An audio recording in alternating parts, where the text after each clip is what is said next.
Last night, I had a weird dream. Like, really weird. Like, I could drive my psychologist into early retirement. Weird.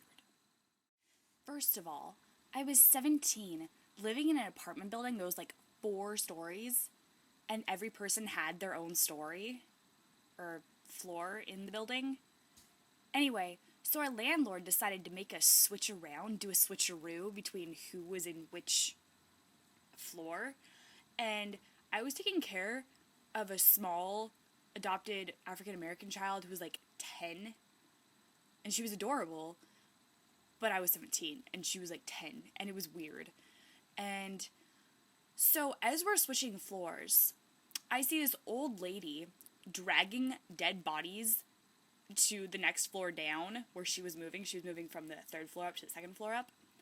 And I was fearful for my life because it looked to me like she was a serial killer. And guess what? She was a serial killer.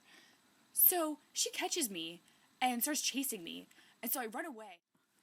And then my dream switches. So I'm in this humongous brown marble building with a lobby that stretches on forever. And at the end of it, there's my mom sitting at a desk made out of mahogany and marble. I go up to see her. She's a school secretary. This is a school. Whose school's made entirely out of mahogany and marble? Who? If you have one, let me know, because then I'll know where my dream took place. Anyway, so she was a school secretary at the very end of the hall. I talked to her about the serial killer in my building, and my little 10-year-old adopted daughter, who's African American, is standing right next to me. And then doctors walk in. They descend the gigantic marble staircase that is right next to my mom's desk. And they're like, oh yeah, by the way, you have some life-threatening disease. And it had some weird name like Jibicomada Ledoux. And I had no idea what they were talking about. Anyway, so it's life-threatening. And somehow she could have passed it on to my dad. I'm not sure how something could be passed on from her to my dad.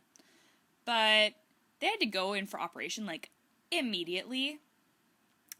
And so I was pretty stressed. I go into the room with them.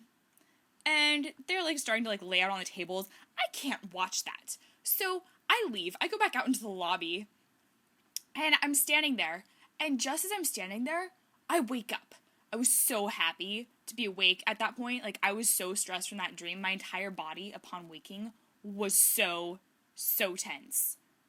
The reason I woke up is one of my friends called me. And, you know, normally when you're asleep and someone calls you, you're like, oh, what's up?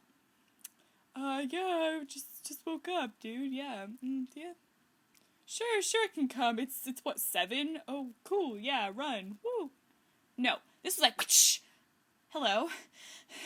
Thank you for waking me up. And they always think you're sarcastic when you say that. I was like, no, thank you for waking me up.